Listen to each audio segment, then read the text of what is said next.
একদিন বিশ্বরাফি রহমতুল্লাহ আলাইহি তিনার বোনের বাড়িতে বেড়াইতে গেছেন। বোনের বাড়িতে বেড়াইয়া খাওয়ার পর বিশ্বরাফি রহমতুল্লাহ আলাইহি গভীর রাত্রে সিঁড়িতে উপরে উঠতেছে, আবার নামতেছে, সিঁড়িতে উপরে উঠে আবার নামে। এইবারে সারা রাত্র বিশ্বরাফি রহমতুল্লাহ আলাইহি রাত্র কাটাইয়া দিলেন। ফজরের নামাজের পর বিশ্বরাফি রহমতুল্লাহ আলাইহির বোন জেগাইলেন, ভাইজান সারা রাত্র আপনি সিঁড়িতে উপরে উঠলেন আবার নিচে নামলেন, ব্যাপার তো বুঝতে পারলাম না। বিশ্বরাফি রহমতুল্লাহ আলাইহি তিনার বোনকে বললেন, আরে বোন, আমি সারা রাত্র এক অবস্থায় উপরে উঠছি, সিঁড়িতে আবার নিচে নামছি, শুধু একটা বিষয় আমি খেয়াল করেছি, আমার নাম মিশর। এই মিশরের মধ্যে মিশর নামে একজন ইহুদি আছে, আরেকজন খ্রিস্টান আছে, আবার আরেকজন মূর্তি পূজক আছে। আমার নাম মিশর, ইহুদি খ্রিস্টান অগ্নি পূজকের নামও মিশর। কিন্তু আমি চিন্তা করলাম যে আল্লাহ পাক আমার একটু হিন্দুর করে জন্ম দিতে পারত, ইহুদির করে জন্ম দিতে পারত, খ্রিস্টানের করে জন্ম দিতে পারত, কিন্তু আমার মালিক আমারে কেন মুসলমানের ঘরে জন্মদান করেছেন? আমি তো এই চিন্তায় সারা রাত কাটাই দিছি।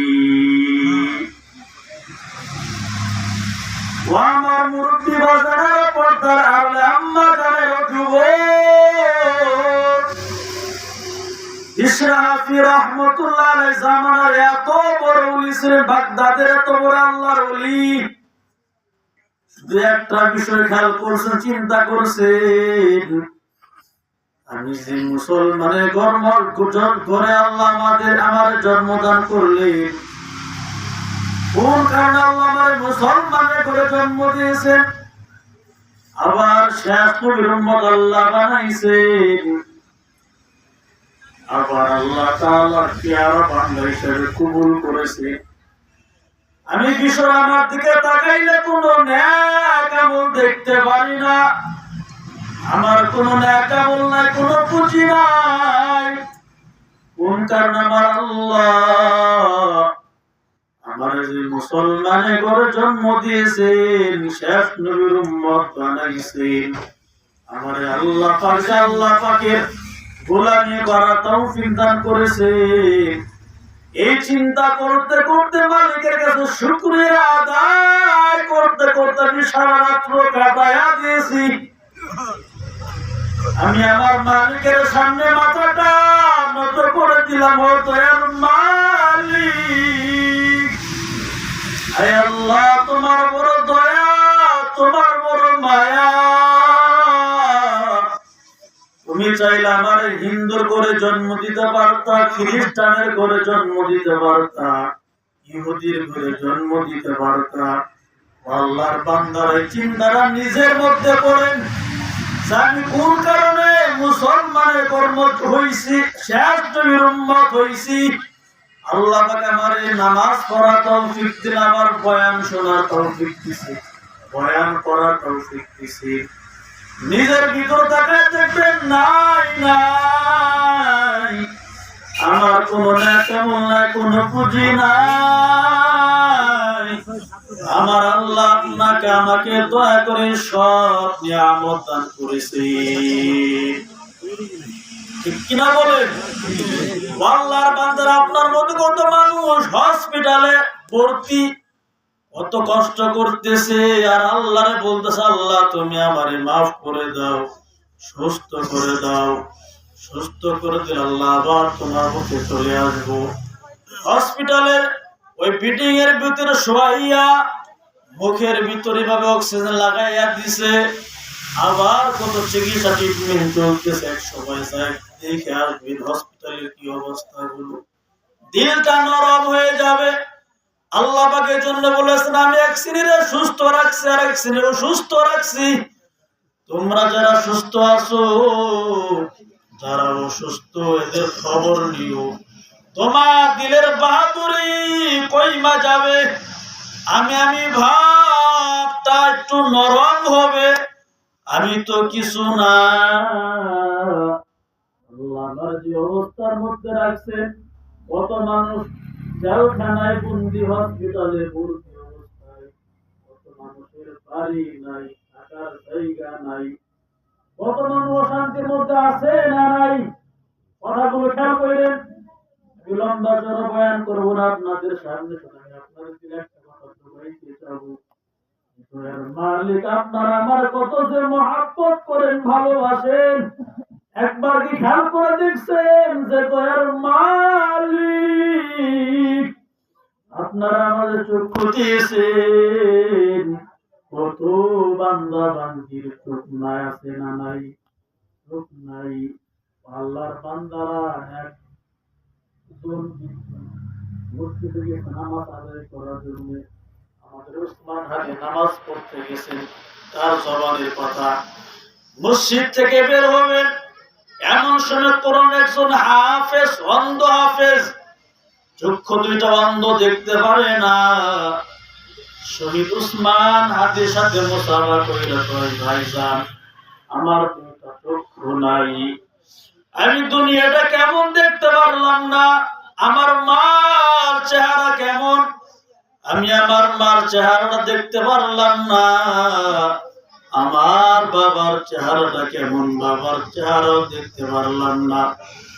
আমার স্ত্রী সন্তানাদির চেহারা কেমন, আমি আমার এই চোখ দিয়ে দেখতে পারি না। যার চক্ষু নাই তার ভিতর যে কি কষ্ট, সে সারা বুঝবো না। কিনা বলেন?